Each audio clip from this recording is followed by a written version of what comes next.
Family में दो बच्चे हैं, ठीक है। अब दो बच्चे हैं तो मन में अपने आप आ जाएगा कि दोनों लड़के होंगे या दोनों लड़कियां होंगी या एक लड़का एक लड़की या लड़की फिर लड़का। अब तुम्हें उस बात की प्रायिकता निकालनी है कि दोनों की दोनों क्या हो, लड़कियां, है ना। अब दोनों की दोनों लड़कियां हो तो तुम्हारे मन में ये आएगा कि दोनों की दोनों लड़कियां हो माने केवल जी कौमा जी, ठीक है। ये वाली घटना होना चाहिए, ठीक है। अब उन्होंने जैसे मालूम, मैंने हिंट दे दी तुम्हें, किसी क्या हिंट दे दी कि छोटी वाली क्या है, लड़की। अब छोटी वाली लड़की है तो तुम्हारे मन में अपने आप प्रश्न बनेगा कि नहीं बनेगा, छोटी वाली लड़की है तो बड़ा वाला लड़का हो सकता है ना, या फिर दोनों लड़कियां हो सकती हैं। मतलब छोटी जे क्लियर है कि छोटी वाली लड़की का मतलब क्या है, बाद में लड़की है ना। तो सेकंड नंबर पे लड़की कहाँ पे आ रही है बताओ। अच्छा, जी और जी। इसको मत ले लेना, देखो पहले लड़की होगी तो लड़की बड़ी मानी जाएगी, है ना। जी पहले ले लेंगे, बी बाद में लेने का मतलब जी क्या हो, लड़की क्या हो गई, बड़ी। तो छोटी वाली क्या होगी, लड़की माने सेकंड नंबर वाली लड़की होगी। जी पॉइंट्स बनेंगे। फिर देखना है, हाँ एक बार और एक क्लियर और कर देंगे। हमेशा इवेंट ई किसको मानना है, जिसकी प्रोबेबिलिटी पूछी जा रही है, और इवेंट माने घटना एफ उसको मानना है जिसकी हिंट उन्होंने दे दी है। और हिंट क्या दे दी उन्होंने कि छोटी वाली लड़की है ना। अब यहाँ ये बन जाएगा, फिर सवाल आसान हो जाएगा। फिर उसके बाद तुम्हें निकालना है ई इंटरसेक्शन एफ। इन दोनों में कॉमन क्या है, जी जी जी, ठीक है। और अब लिखेंगे प्रोबेबिलिटी ऑफ, या डायरेक्ट लिख दो, जाओ ये तो अपने सब कुछ लिख ही दिया। यहाँ लिखेंगे बाई फॉर्मूला आवश्यक सूत्र P E upon F, P E intersection F upon P F, ठीक है। लैंग्वेज वाले जितने भी क्वेश्चंस हैं, अगर तुम मेरे अनुसार मानोगे तो हमेशा यही फॉर्मूला लगेगा, ठीक है। एमपी बोर्ड में तो सीधा सीधा क्या रहता है कि वो डायरेक्ट दे देंगे तुम्हें वैल्यू, जैसे पी ई इंटरसेक्शन एफ की वो डायरेक्ट वैल्यू दे देंगे। कॉमन इसमें एक है तो 1/4 डायरेक्ट दे देंगे, ठीक है। और पी एफ दे दिया है, जैसे अपन निकालेंगे इसमें तो मैं दे भी सकते हैं डायरेक्ट, कितना 2/4 है ना। बस इसके बाद अपन फॉर्मूले में वैल्यू रख देंगे 1/4, 2/4, 1/2। तो ये आंसर आ गया। और नोट किसी को नहीं करना है क्योंकि वीडियो लगातार बनता जा रहा है, ठीक है। समझते जाना। अब सुनो, सेकंड कंडीशन में क्या है, इसी सवाल में सेकंड कंडीशन और है, देखो इधर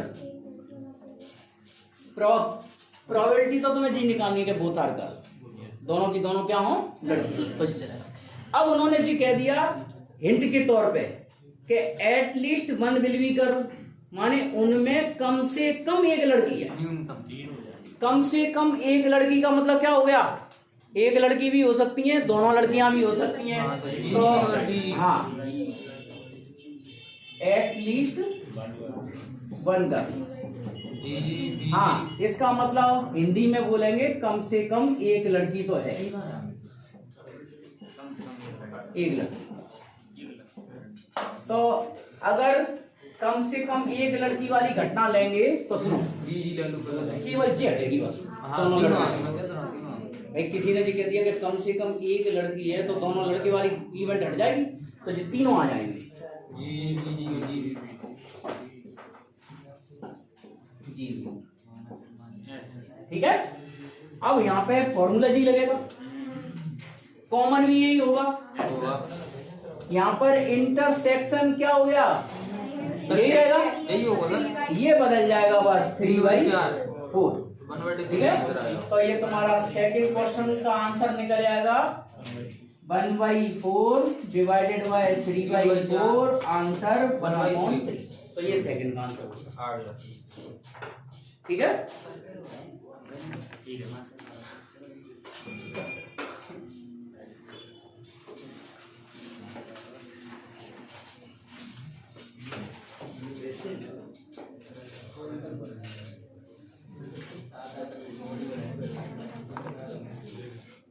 हाँ अब आ रहा है सवाल नंबर 13।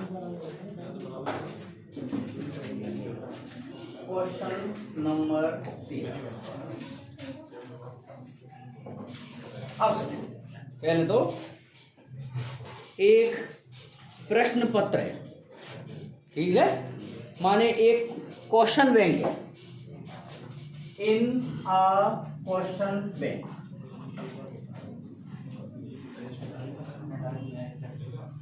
ठीक है। उस क्वेश्चन बैंक में 300 सत्य और असत्य वाले सवाल हैं, ठीक है। हाँ, हैज कंसिडर 300 इजी, माने सत्य और असत्य वाले सवाल कौन से हैं? सरल वाले, ठीक है। तो यहां लिखेंगे इजी ट्रू फॉल्स क्वेश्चंस 300, ठीक है। जैसे एक प्रश्न पत्र है, उसमें 300 सत्य और असत्य वाले क्वेश्चंस हैं, सरल वाले, सिंपल वाले, ठीक है। 300, हाँ, 2 से हैं डिफिकल्ट, कठिन वाले, कठिन प्रश्न।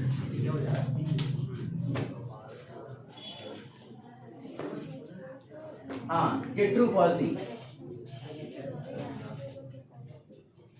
ठीक है। और 500 क्वेश्चन है, उसमें मल्टीपल चॉइस क्वेश्चन माने MCQ, इजी वाले,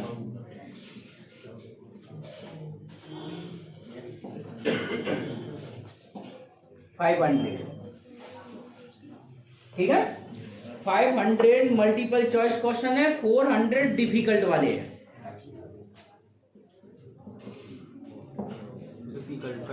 हाँ,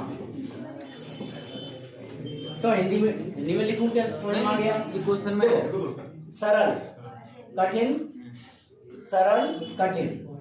ट्रू फॉल्स का मतलब सत्य असत्य, और MCQ का मतलब हो गया तुम्हारा विकल्प वाले। हाँ, बहुविकल्पी, ठीक है। टोटल कितने हुए? 4 हो गए टोटल पूरे, हाँ टोटल क्वेश्चन 14। तो कुल प्रश्न हो गए तुम्हारे 14, ठीक है। 1400। अब इनमें से सुनो ध्यान से, तुम लोग अपने आप समझ लोगे।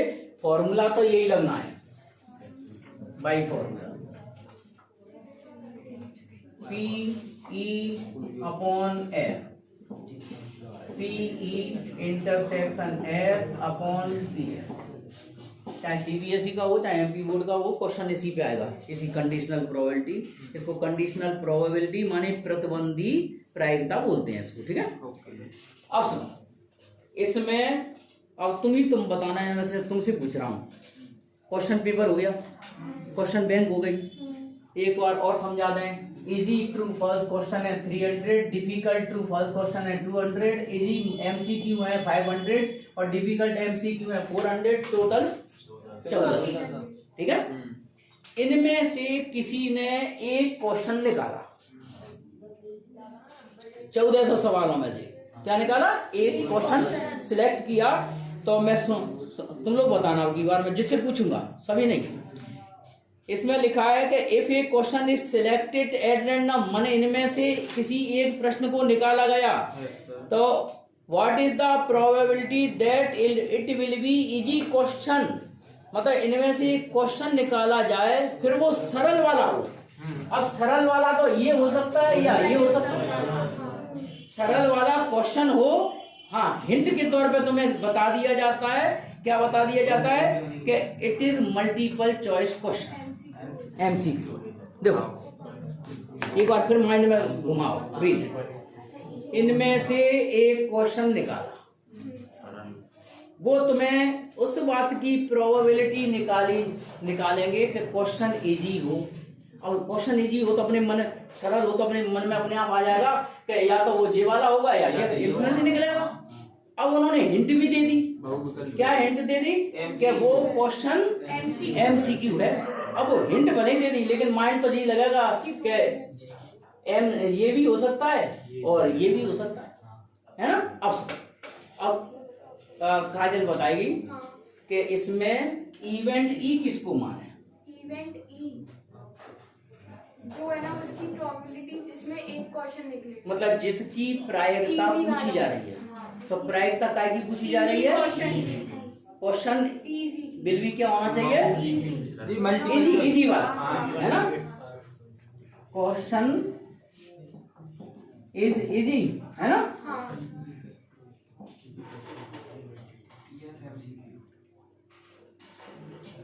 हाँ, तो इजी क्वेश्चंस कितने हैं। 800 उसकी मिला हाँ, ये है तुम्हारे कितने इजी क्वेश्चन 300 और 500, ठीक है। इजी क्वेश्चन 300 500 में से आएगा, मतलब टोटल तुम्हें पता है 800 में से कोई एक क्वेश्चन होगा। फिर उन्होंने ये बोल दिया कि क्वेश्चन क्या है, एमसीक्यू वाला है ना। Question is MCQ. तो एमसीक्यू वाला क्वेश्चन है तो वो या तो 200 में से भी हो सकता है या 400 में से भी हो सकता है। भाई इतनी तो हिंट दी है कि क्वेश्चन इज, हाँ मतलब 500 और 400 एंड 500 और 400, ठीक है। Yes sir. और अब देखो हिंदी में बताएंगे, समझ में आ गया। देखो हिंदी में बताना पड़ेगा। घटना ई क्या है, सवाल सरल में से हो। सवाल सरल में से, तो सवाल सरल में से होगा तो ये हो सकता है या ये हो सकता है, माने 800। अब मैंने हिंट दे दी तुम लोगों को कि वो जो सवाल है वो एमसीक्यू वाला है। अब एमसीक्यू वाला है तो तुम्हारा माइंड ये आ जाएगा कि एमसीक्यू जे वाला भी हो सकता है और जे वाला भी हो सकता है, है ना। क्योंकि हाँ, अब सुनो या कॉमन और बता दो। चलो 500 कॉमन का मतलब है कि इजी भी हो और एमसीक्यू वाला भी हो। 500 तो इजी वाला भी हो और एमसीक्यू माने 500, है ना।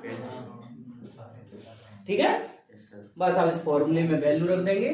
तो कॉमन है कितना, 500 अपॉन 1400 और पीएफ माने कहाँ है ये 900 900 अपॉन 1400 और आंसर क्या आ जाएगा 500 बटे 900। हाँ, तो आंसर डायरेक्ट लिख देंगे 5/9, ठीक है। 1400 से 1400 काट देंगे, 0 से 0 काट देंगे तो 5 और 9 उत्तर आ जाएगा। सही बात, ठीक है।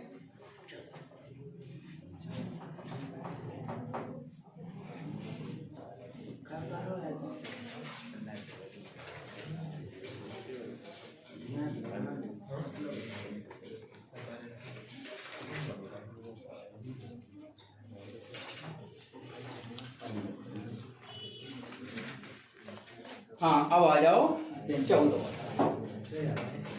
Question number 14। Given that two numbers appearing on throwing two dice are different, जी गिवन में दे दिया उन्होंने। Find the probability the event sum of the number on dice is 4, ठीक है। Find the probability the event sum number on dice is 4। देखो सवाल बताए, बिल्कुल इंपॉर्टेंट क्वेश्चन है, ये आ सकता है, ठीक है। देखो 2 डाइस को थ्रो किया जाए, है मतलब डाइस माने पांसे, है ना। तो अब मैं हिंदी में लिख रहा हूं, यदि 2 पांसे फेंके जाए, if throwing 2 dice, ठीक है।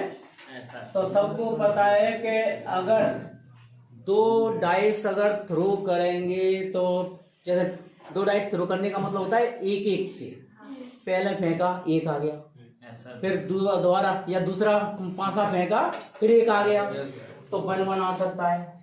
अब तुम कहोगे सर 1 2 भी तो आ सकता है,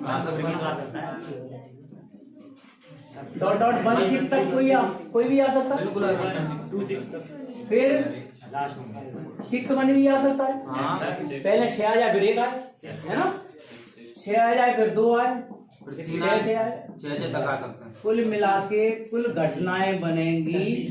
देखो पांसे पर कितने फलक होते हैं, कितने फेस होते हैं? 6। तो जो जितने फेस होते हैं उतना बेस में लेना है, और जितनी बार थ्रो करें वो पावर में, या जितने डाइस थ्रो करें वो पावर में। 6 की पावर 2 माने 36 पॉइंट्स बनेंगे। ठीक है, अब यहां पर लिखेंगे लेट इवेंट ई। तो इवेंट ई किसको मानेंगे? जिसकी प्रायिकता पूछी है, जिसकी प्रोबेबिलिटी पूछी है। तो जागृति तुम बताओ किसकी प्रायिकता पूछी है उन्होंने? दोनों संख्या नहीं, हाँ 4 आने की प्रायिकता पूछी है ना, तो दिया क्या है? 500 को प्राप्त संख्या भिन्न भिन्न है। सुनो लिखा है, सुनो 2 500 को फेंकने पर मतलब प्रोबेबिलिटी तो उसकी पूछी है, सम इज 4 है ना। चलो ठीक है, पहले तो एक एक से आ जाओ, सम इज 4। ठीक है, तो दिया, बहुत देर से हंस रही है, बताना सम 4 कब कब आएगा?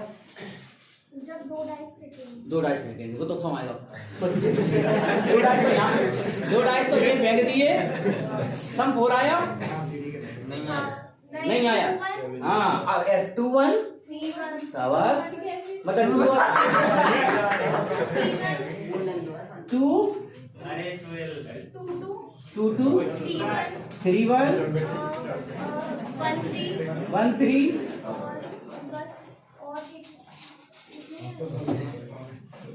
क्यों सम 4 और आ सकता है क्या?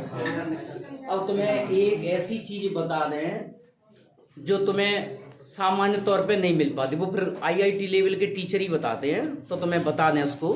सुनो अब ध्यान से सुनना जो मैं बता रहा हूँ बिल्कुल, कि जैसे सम 4 वाले पॉइंट्स लिख दे और मन में फिर भी कंफ्यूजन रहता है कि और तो नहीं है, तो 36 है, 36 में से ढूंढो। तो सुनो, अगर अपन किसी पांसे को फेंकते हैं तो सबसे छोटा टोटल क्या आता है? 2, फिर 3, फिर 4 5 6 7, फिर 8 9 10 11 12। ठीक है, अब 1 2 3 4 5 6, फिर 5 4 3 2 1। अब देखो, सप्ताह में 7 दिन होते हैं, 7 कलर होते हैं, 7 समुद्र होते हैं, 7 सागर होते हैं, 7 स्वर होते हैं, ऐसे यहाँ सुनो। तो यहाँ पे भी 7 का वही चक्कर है, सुनो ध्यान से। यहाँ पे सुनो, जैसे ही ये टोटल 7 आएगा, टोटल 7 तक तो ये बढ़ता जाएगा, और टोटल 7 से फिर ये घटता जाएगा। जैसे 7 डेज होते हैं, संडे के बाद फिर क्या चालू हो जाता है? मंडे, फिर रिपीट होना चालू हो जाता है। तो सुनो, जैसे यहां से ये पता चलता है कि सम 2 आने वाले कितने पॉइंट्स हैं? 1। सम 3 वाले पॉइंट्स कितने हैं? सम 4 वाले पॉइंट 3। अगर तुम्हें ये पता चल होगा ना, तो तुम अपने आप पता लगा लोगे कि सम 3 वाले पॉइंट, सम 4 वाले पॉइंट्स 3 ही होंगे। 3 लिख दिए, फिर ज्यादा सोचने की जरूरत है नहीं। ठीक है, अब तो ये याद करना भी आसान है। सबसे लोएस्ट सम कितना चलता है? 2। हाईएस्ट कितना? 12। तो पहले तो 2 से लेके 12 तक का टोटल लिख दो। फिर उसके बाद देखो गिनती लिखोगे 1 2 3 4 5 6 है ना, और फिर 5 से कर दो। 1 2 3 4 5 6 और हाँ, फिर यहाँ के बाद एक मिनट, हाँ, अपना टोटल 7 यही चल रहा है ना, फिर यहाँ 7 वाले टोटल के बाद गिनती से फिर डिक्रीज होना चालू हो जाएगा 5 4 3 2 1। जैसे तुमसे पूछा जाए सम 8 वाले पॉइंट्स कितने होंगे, 5, सम 8 वाले पॉइंट 5, ठीक है। तो ये 7 के बाद ये घटना चालू हो जाएगा, और सम 7 वाले पॉइंट्स कितने होंगे, 6, माने सम 7 पे हाईएस्ट पॉइंट मिलेंगे 6, वहां के बाद फिर घटना चालू हो जाएगा, मतलब सम 7 तक बढ़ता जाएगा, सम 7 के बाद फिर घटना चालू हो जाएगा। ओके, तो ऐसे याद रखना।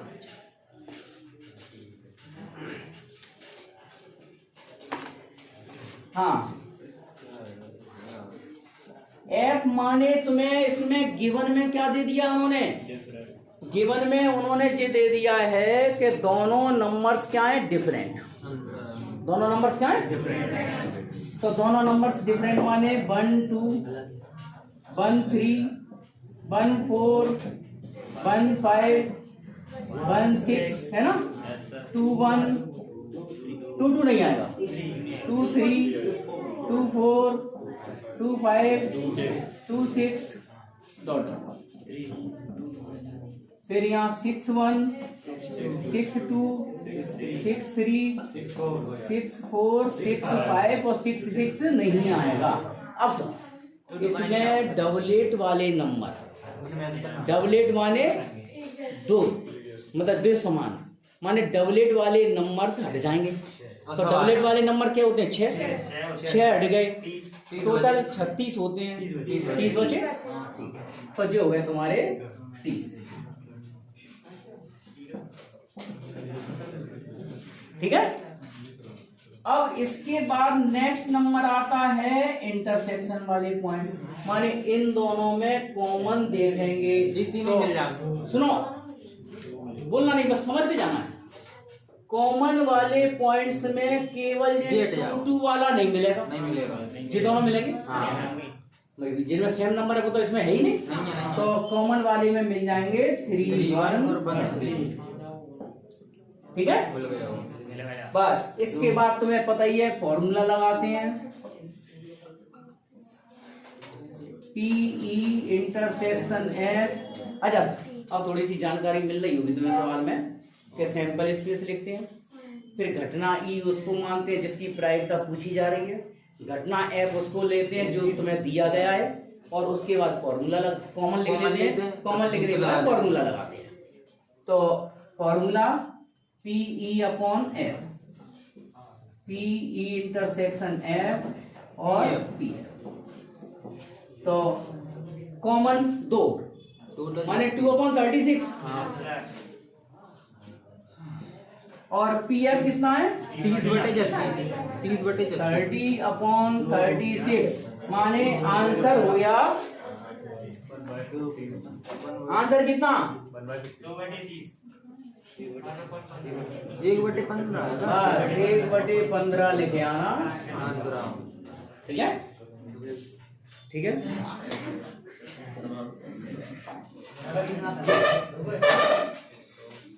Consider the experiment throwing a die, if multiple 3 comes up, throw the die again, other number toss a coin. चलो पहले तो यही बनाते हैं, देखो इधर ध्यान से सुनो। जैसे मान लो मेरे हाथ में एक डाई है और एक कॉइन है, ठीक है। मैं पहले डाई को थ्रो करता हूं, अगर 3 का मल्टीपल आता है तो फिर डाई को दोबारा थ्रो करेंगे, और मल्टीपल 3 नहीं है तो कॉइन को थ्रो करेंगे, ठीक है। तो यहां पर सैंपल स्पेस, अगर मान लो डाई को थ्रो किया, 1 आया, तो क्या करेंगे फिर, नहीं, एक बार फिर समझिए, एक पांसा है मेरे हाथ में और एक सिक्का है, अगर मैं उसको फेंकता हूँ सबसे पहले पांसे को। Yes, sir. अगर वो 3 का गुणज आता है तो पांसे को ही दोबारा फेंका जाएगा। 3 का गुणज माने 3 या 6 आ जाए, और इनके अलावा आ जाए तो सिक्के को फेंकना है ना। तो मान लो 1 आ गया, तो क्या करेंगे, सिक्का फेंकेंगे। अब सिक्का फेंकेंगे तो 1 के साथ एच आ सकता है या टेल आ सकता है, चित्यापट। तो 1H और 1T, बस। 2 के साथ में भी ऐसा ही होगा, और 3 के साथ 3 अगर आ जाएगा तो फिर तुम्हें ढाई को दोबारा फेंकना है। तो 3 के साथ 1 आ सकता है, 3 1 3 2 3 3 3 4 3 5 3 6, ठीक है। चलो सबको ये 4 आया तो 5 आ जाए तो, और अगर 6 आ जाए तो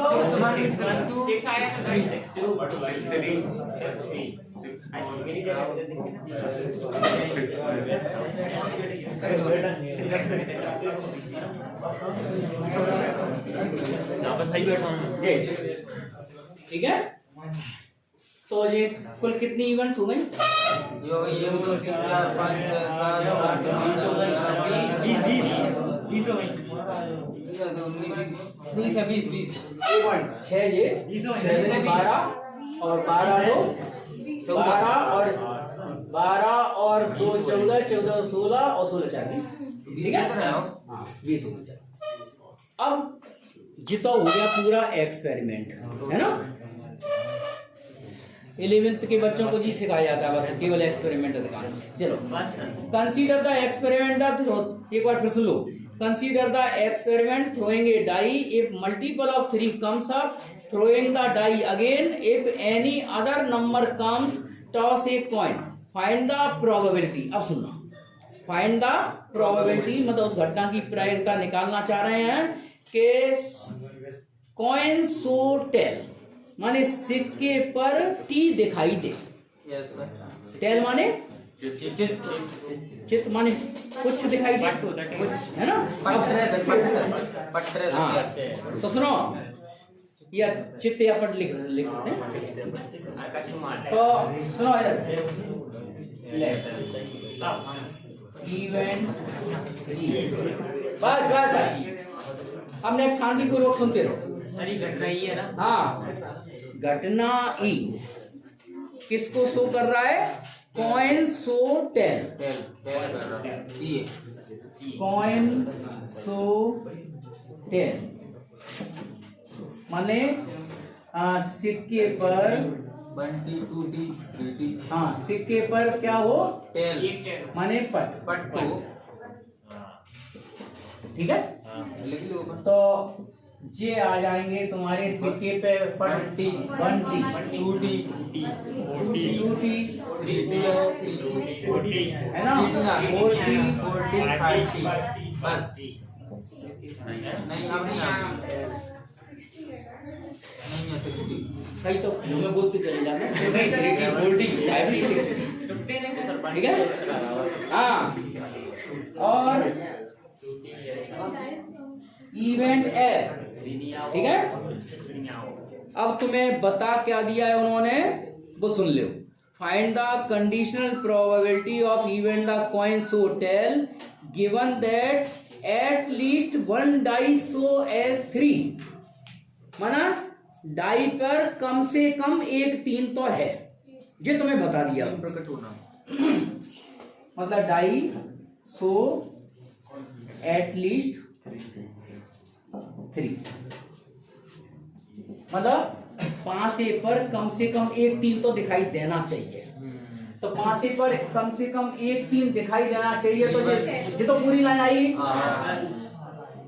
3 1 3 2 3 3, मतलब इसमें पूरी लाइन में 3 दिखाई 3 दे रहा 4 3 5 3 6 और 3 कहीं दिखाई देगा। बस अब नहीं आ, अब नहीं आ।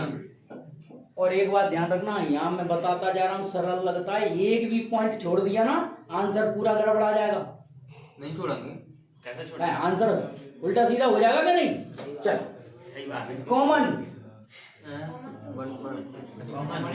जीरो कुछ नहीं। फाइव अब कॉमन इसमें है ही नहीं, तो फाइव लिख दो, ठीक है। तो फिर लिखेंगे जीरो नहीं लिख सकते सर? सूत्र से, अब यहाँ लिखेंगे सूत्र में, क्यों सर? हैं? जीरो भी तो लिख सकते हैं। अब यहाँ लिख देना, जीरो का जीरो लिख सकते हैं जब एन लग जाएगा। एन का मतलब होता है number of events, number of events E intersection F, मतलब हिंदी में बोलेंगे कि ई सर्वनिष्ठ एफ में अवयवों की संख्या, तब लिखेंगे जीरो।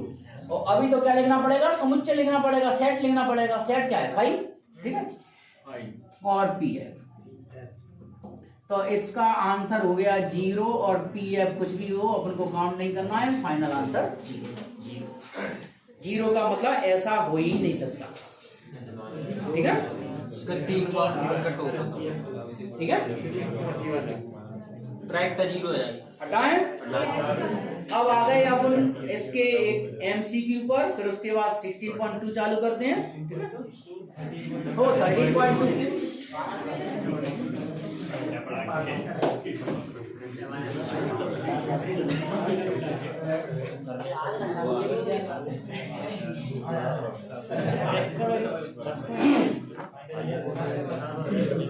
क्वेश्चन नंबर 16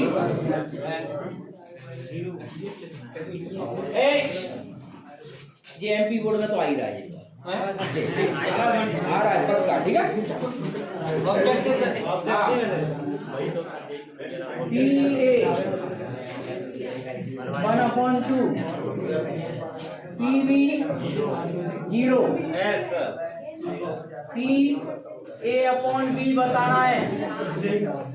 हमने शांत हो जा, बिल्कुल आवाज नहीं आनी चाहिए।